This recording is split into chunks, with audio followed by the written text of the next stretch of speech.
Halo, Assalamualaikum warahmatullahi wabarakatuh. Ketemu lagi dengan saya di channel vlog berita. Oke teman-teman, hari ini tuh ada kabar berita dengan judul Safa Harris dulu viral labrak Jennifer Dunn, kekasih sang ayah di mall. Begini kondisinya kini. Apakah Anda masih mengingat Safa Harris yang dulu viral karena labrak artis Jennifer Dunn di mall? Safa Harris merupakan anak dari Faisal Harris dan Sarita Abdul Mukti. Nama Safa Harris mulai dikenal publik lantaran 2017 lalu, gara-gara video viralnya labrak Jennifer Dunn. Kala itu Safa terekam kamera tengah melabrak pesinetron Jennifer Dunn di tengah mall. Safa yang saat itu masih remaja dengan beraninya melabrak hingga menjambak rambut JJ, sapaan Jennifer Dunn. Hal itu dilakukan Safa karena sudah jengah dengan tingkah laku JJ yang diduga jadi selingkuhan sang ayah, Faisal Harris. Merasa marah dan emosi, Safa pun tanpa pikir panjang langsung menghampiri JJ dan mengajaknya untuk bertengkar. Video pelabrakan itu pun langsung viral dan heboh di mana-mana.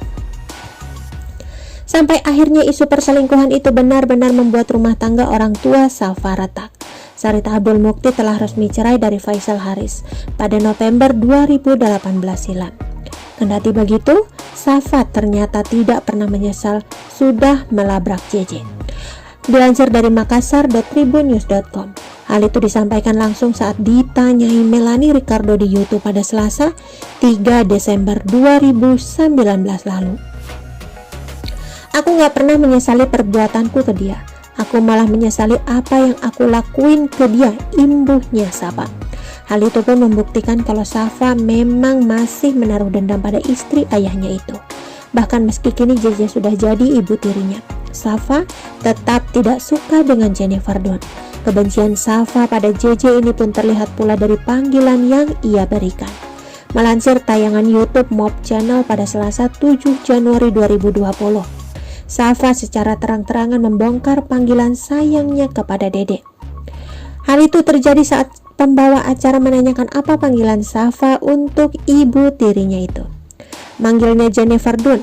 Apa boleh tahu? Tanya pembawa acara. Oh, sangat banyak, jawab Safa sambil tersenyum. Dan tidak perlu pikir panjang, Safa menyebutnya dengan lirih. Sontak jawaban Safa pun langsung membuat pembawa acara kaget dan sedikit syok. Sarita Abdul Mukti yang saat itu juga ada di sana pun akhirnya menghentikan Safa sambil berujar, bukan kayak zikir nak. Pada tayangan Rumpi tahun lalu, Safa mengaku kesal dengan tudingan orang-orang terhadap dirinya, yang menyebut semua kebutuhannya sudah dipenuhi oleh sang ayah. Rupanya semua berawal dari pernyataan pengacara Faisal Harris yang mengatakan meski telah cerai, Faisal masih memenuhi kebutuhan hidup mantan istri dan anak-anaknya. Kesal ia kesal, Safa menegaskan bahwa dirinya dan kakaknya juga bekerja untuk memenuhi kebutuhan sendiri.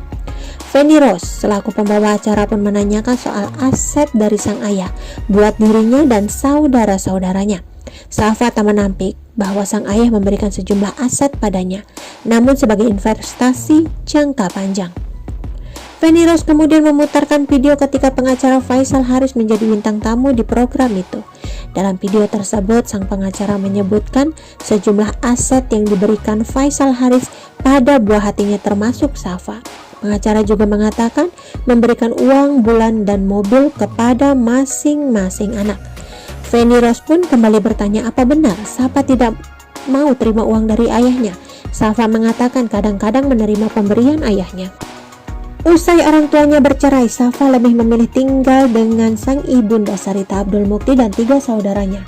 Kini mereka memulai hidup baru yang tentu jauh berbeda dari sebelumnya. Pada 2020 lalu, Safa Harris memutuskan untuk tak melanjutkan sekolahnya di Indonesia. Safa memilih untuk mencari uang sendiri daripada melanjutkan pendidikannya. Hal itu pun diungkapkan Safa kepada psikolog Lisa Marili Japri. Percakapan tersebut diunggah melalui kanal YouTube Orami Indonesia pada Rabu 29 Juli 2020. Putri dari Sarita Abdul Mukti dan Faisal Harris ini awalnya ditanya mengenai kesibukannya saat ini. Safa mengatakan kini sedang tak banyak memiliki kesibukan. Pasalnya kegiatan photoshoot yang mulai ia jalani sebulan lalu harus break lantaran pandemi. Safa menerangkan dirinya tak mengikuti kegiatan belajar mengajar di sekolah. Ia bercerita jika dirinya telah memutus untuk berhenti sekolah di kelas 11. Drop out pas kelas 11 sampai homeschooling 2 tahun, terangnya. Dilansir dari artikel yang tayang di tribunjatim.com dengan judul "Ini Alasan Safa Haris Drop Out dari Sekolah". Safa mengaku cukup kesulitan untuk menyesuaikan sistem pendidikan di Indonesia. Semasa di Indonesia, Safa mengaku pernah pindah sekolah hingga 6 kali dalam setahun. Oke teman-teman, itu sedikit berita dari channel Vlog Berita. Sampai ketemu lagi di berita-berita selengkapnya. Assalamualaikum, bye-bye.